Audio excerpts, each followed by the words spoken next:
Hello everyone, good morning. তোমরা সবাই কেমন আছো? আশা করি সবাই ভালো আছো, সুস্থ আছো। আমি টুম্পা, আমার নতুন একটা ব্লগে তোমাদের সবাইকে অনেক অনেক স্বাগত।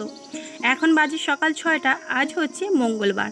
তোমাদের সবাইকে সাথে নিয়ে এখন থেকে ব্লগটা শুরু করছি। সকালে ঘুম থেকে উঠেছি জানো, ভোর 5টায়। ঘুম থেকে উঠেই না বিছনাতে এমনি এমনি শুয়েছিলাম, একটু ফোন ঘাঁটছিলাম। তো তারপরেই ঘুম থেকে উঠে বিছনা ছেড়ে উঠেছি 5:30 মতো বাজে। তো উঠে সমস্ত ঘর ঝাড় দিলাম, উঠোন ঝাড় দিলাম, আর হচ্ছে থালা বাসনগুলো কলপাড়ে রেখে দিয়ে এই যে দেখো এখন এই যে জামা কাপড়গুলো সব সার্ফ জলে চুবিয়ে দিচ্ছি। এগুলো আগের দিন না হসপিটালে গেছিলাম, তো রাতের বেলা তো আর জামা কাপড় ধোয়া পোছা করা যাবে না, ওই জন্যই সকালবেলা সার্ফ জলে চুবিয়ে দিলাম মেয়ের জামা আর আমার শাড়ি। তো এদিকে সোনামা ঘুম থেকে উঠে পড়েছে, ঘুম থেকে উঠেই কিন্তু এখন ব্রাশ করছে, আর আমি এদিকে বিছনাটা ভালো করে তুলে নিচ্ছি। আমাদের না এই যে দেখো বালিশের ওয়ারগুলো, তারপরে এই যে বেডশিটটা অনেকটাই পুরনো হয়ে গেছে, আর রঙগুলো কেমন চটে চটে গেছে। আর দেখবে যখন কোনো জিনিস নতুন থাকে না, তখন কিন্তু বোঝা যায় কোনটা ময়লা আর কোনটা পরিষ্কার রয়েছে। একটু পুরনো হয়ে গেলে পরে সবসময় যেন মনে হয় যে এগুলো কিন্তু যেন 2-1 দিন ছাড়া ছাড়া ময়লা হয়ে যাচ্ছে। তো আমি এরকম ভেবেই কিন্তু 2-1 দিন ছাড়া ছাড়া এগুলোকে পরিষ্কার করতেই থাকি। আর কি বলতো, আমাদের মতো অভাবের সংসারে যে হঠাৎ করে কোনো কিছু শখের জিনিস আনবো, সেটা কিন্তু হয়ে ওঠে না। আমাদের মতো গৃহবধূদের না এরকম ছোট ছোট স্বপ্নগুলো পূরণ করতে কিছুদিন ধরে আমাদের অপেক্ষা করতে হয়। তারপরেই কিন্তু আমাদের এরকম ছোট ছোট স্বপ্নগুলো, যেমন হয়তো এই যে বালিশের ওয়ারগুলো আনবো, অনেক দিন থেকেই ভাবছি এটা একটা স্বপ্ন, কিন্তু দেখা যাক, এখনও কিন্তু আনার মতো সামর্থ্য নেই। তো কবে আনবো সেটা জানি না, যখন আনবো অবশ্যই তোমাদের সঙ্গে শেয়ার করব। তো অভাবের সংসারে তো নুন আনতে আমাদের অবশ্যই পান্তা ফোড়ায়। তো সব কিছু মেনটেন করে, সংসারের সমস্ত ভালো মন্দ সব কিছু মেনটেন করে তারপরেই কিন্তু যা কিছু থাকে সেটা দিয়েই কিন্তু আমাদের এই যে স্বপ্নগুলো, ছোট্ট ছোট্ট স্বপ্নগুলো আমরা পূরণ করে থাকি। তো এখন দেখো এই যে কলপাড়ে চলে এসেছি, ওই যে জামা কাপড়গুলো সব সার্ফ জলে দিয়েছিলাম, তো ওগুলো এখন কাচাকুচি করে নেব। তো চলো তোমরা ব্লগটা কন্টিনিউ দেখতে থাকো, আশা করি আজকের ব্লগটা তোমাদের অনেকটাই ভালো লাগবে। আর যারা এখনও আমার চ্যানেলটা সাবস্ক্রাইব করোনি, তোমরা প্লিজ আমার চ্যানেলটা সাবস্ক্রাইব করে নাও, আর পাশে থাকা বেল আইকনটা অন করে দাও, যাতে সবার আগে আমার ভিডিওর নোটিফিকেশানগুলো তোমাদের কাছে পৌঁছে যায়। এই যে দেখো এখন জামা কাপড়গুলো কেচে ধুয়ে এই যে চলে এসেছি, এখন রোদ্দুরে মিলে দেবো। এই দড়িটা এত উঁচু না, কি বলবো, আমার নিজেরই হাত পায় না। তো যাই হোক, অনেক কষ্ট করে শাড়িটা মিলে দিয়েছি। আর এদিকে সোনামা চলে এসেছে, আমাকে গামছাটা পরিয়ে দাও শাড়ির মতো করে। তো যাই হোক, ওকে পরিয়ে দিলাম।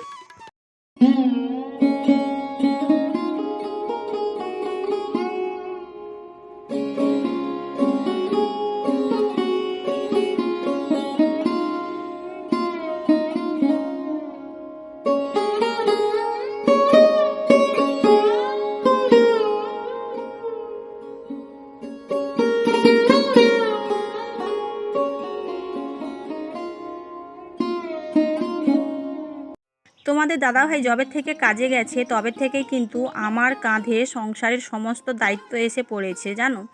এমনিতে সকালবেলা ঘুম থেকে উঠেই তো সমস্ত ঘরে কিন্তু বাসি কাজ থাকে, সেগুলো সব কিছু কমপ্লিট করে এই যে দেখো স্নান করে এখন পুজো দিয়ে নেব। সেই জন্য তুলসী তলাটা এখন ভালো করে জল দিয়ে ধুয়ে মুছে নিচ্ছি।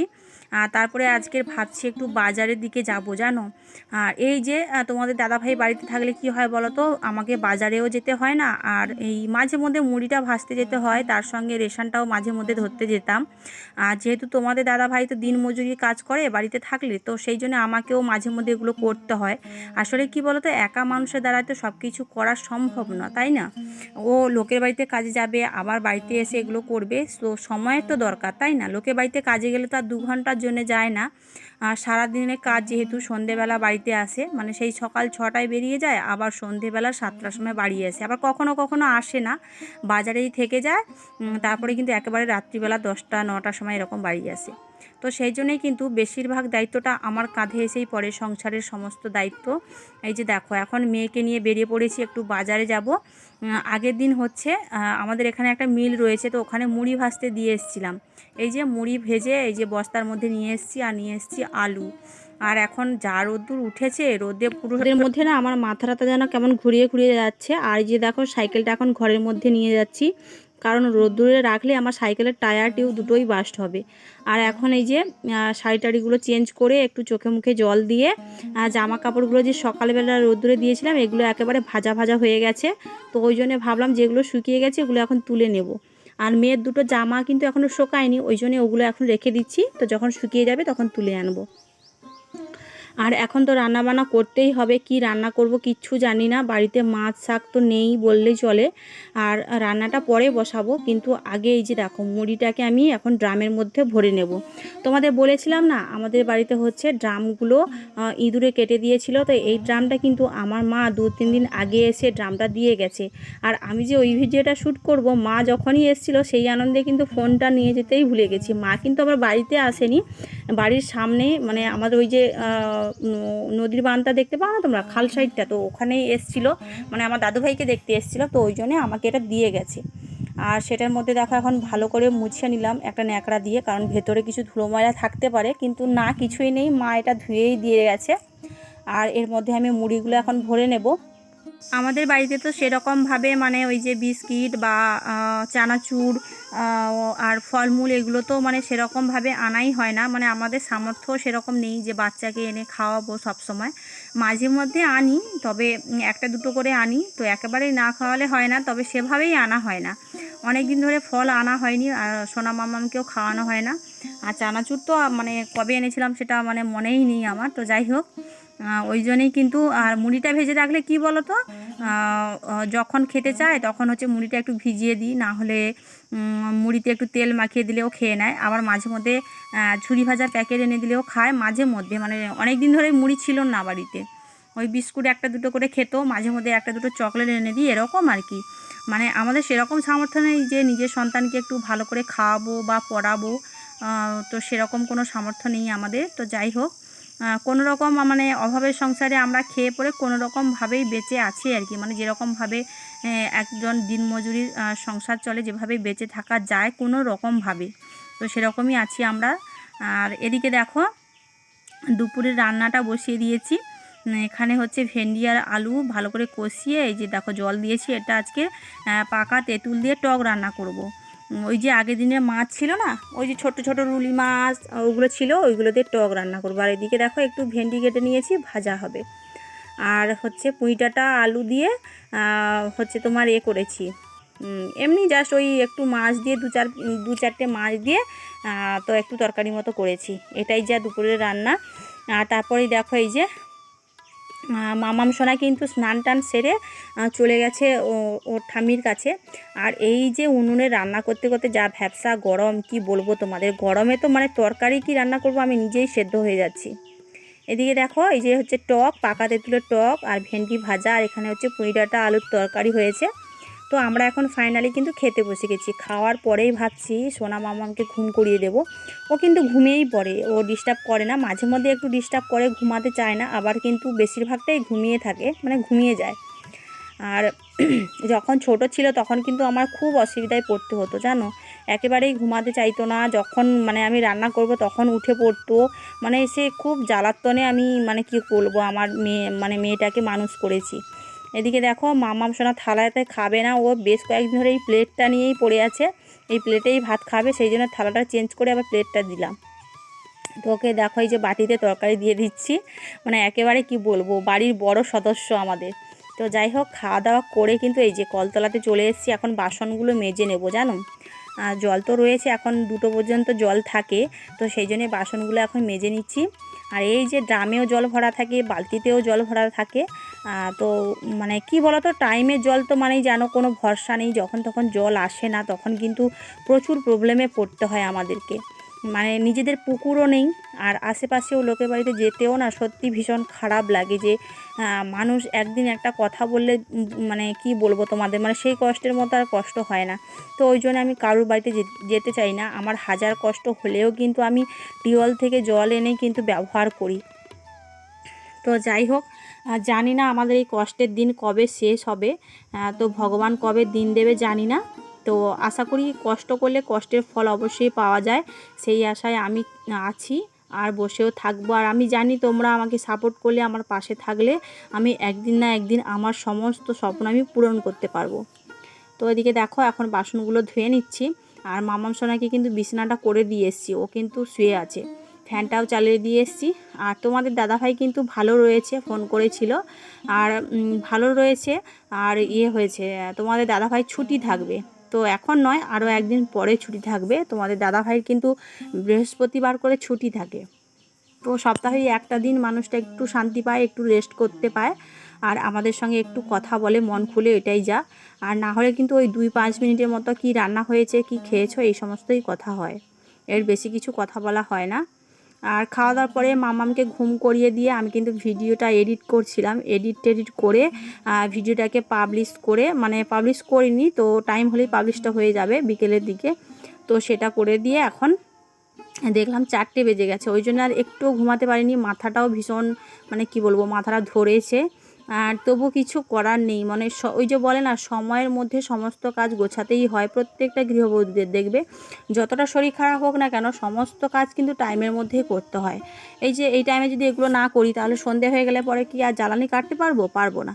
তো ওই জন্যই কিন্তু এখন 4টে বাজে, সেই জন্য ভাবলাম চলো এখন জ্বালানিগুলো কেটে নিই। আর বিকেলের দিকটা কিন্তু একটু মেঘ পড়েছিল, জানো, রোদ্দুরটা প্রচণ্ড হয়েছিল দুপুরবেলাতে, তারপরে আবার দেখলাম মেঘ করেছে। তো ওই জন্য ভাবলাম এই কটা জ্বালানি রয়েছে, যতটা পারি সম্ভব ততটাই করে ফেলি। আর ঘরের অবস্থা যা হয়েছে কি বলবো, ঘর দরের অবস্থা, যেহেতু মাটির ঘর আমাদের, তো ওই জন্যই কিন্তু সপ্তাহে আপাতত 2বার করে লেপা মোছা করতেই হয়। সেই জন্যেই কিন্তু ভীষণ প্রবলেমে পড়তে হয়। আমাদের নিজেদের কোনো মাটিও নেই, কোনো গোবরও নেই, মানে গরু না থাকলে গোবর কোথায় থাকবে বলো। তো সেটাই হচ্ছে সমস্যা, লোকের বাড়ি থেকে চেয়ে চিনতে আনতে হয়, মানে খুবই কষ্ট হয় আমার মনের মধ্যে। তার সঙ্গে সঙ্গে আবার খুবই খারাপও লাগে যে লোকের বাড়িতে কিছু চাওয়া, জিনিসটা না আমার ভীষণ খারাপ লাগে। তো যাই হোক, ওদিকে জ্বালানি কেটে গুছিয়ে সন্ধে ঘরের সমস্ত কাজবাজ কমপ্লিট করে সন্ধে প্রদীপ জ্বালিয়ে, এই যে দেখো ফাইনালি এখন বাজে সন্ধে 6টা। মামাম গেছে ওই বাড়িতে, মানে ওর ঠাম্মির কাছে, একেবারে বইপত্র নিয়ে চলে গেছে। আর সেই জন্য আমি একটু বসেছি, মানে সারাদিনের শেষে একটু বসার টাইম পেলাম শান্তি করে। আর চুলগুলো ঘেমে নিয়ে একেবারে স্নান করে গেছে, ওই জন্য চুলগুলোকে আঁচড়ে আর ফ্যানটা ছাড়িয়ে চুলটা ছেড়ে দিয়েছি। আর এদিকে দেখো একটু বিস্কিট খাচ্ছি, এত খিদে পেয়েছে আমার, কি বলবো তোমাদের। ওই জন্য একটু বিস্কিট খাচ্ছি আর চুলটাকে মানে ওলট পালট করে রাখছি যাতে ঘামগুলো শুকিয়ে যায়। এত গরমের মধ্যে না, আর কাজ করতে করতে কিন্তু আমি চুল ছেড়ে রাখতে পারি না, একেবারেই পারি না, মানে আমার অসহ্য লাগে। সেই জন্য আমার দেখবে সব সময় চুলগুলো খোঁপা করাই থাকে, আর ঘামে সেই জন্যই ভিজে যায়। আর চুল ছাড়া থাকলেও তো ভিজে যাবে, যেহেতু এখন গরমকাল। তো যাই হোক, একটু রেস্ট করে বিস্কিট টিস্কিট খেয়ে জল খেয়ে এখন এই যে আবার কাজে লেগে পড়েছি। সত্যি আমাদের সারাদিনে কাজের কিন্তু কোনো হিসেব থাকে না। এই যে দেখো, যা কিছু জামা কাপড় সব কিছু সকালে রোদ্দুরে দিয়েছিলাম, ওগুলো তো তুলে এনেছিলাম, তোমরা দেখেছো। সেগুলো এখন এই যে ভাঁজ করে, এখন এই যে দড়িতে করে ভালো করে এই যে গুটিয়ে শুটিয়ে রাখছি, মানে সুন্দর করে সাজিয়ে রাখছি।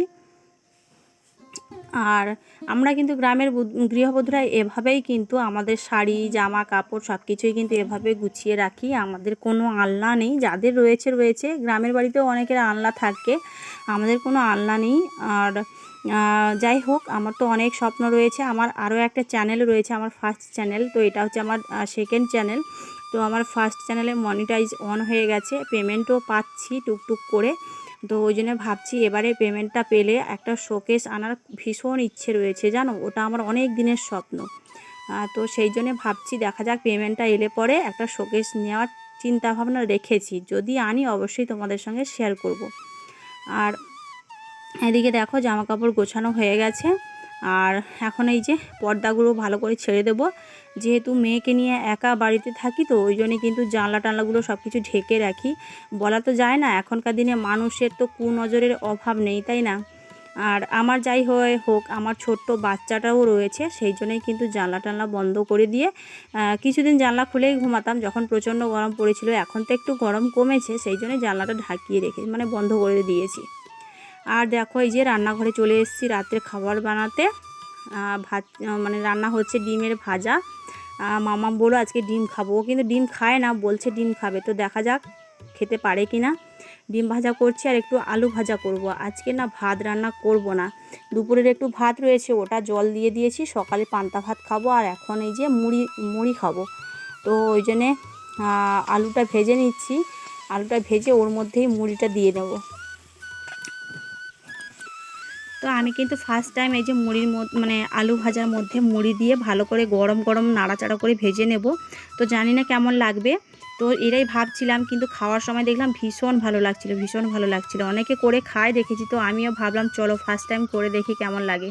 তো চলো বন্ধুরা, আমরা খেতে থাকি আর তোমরা পুরো ব্লগটা ওয়াচ করে নাও। যদি তোমাদের ভিডিওটা ভালো লেগে থাকে, ভিডিওতে একটা লাইক করো, কমেন্ট করো, আর ভিডিওটা ভালো লাগলে শেয়ার করে দিও, আর চ্যানেলটা সাবস্ক্রাইব করে আমাদের পাশে থেকো।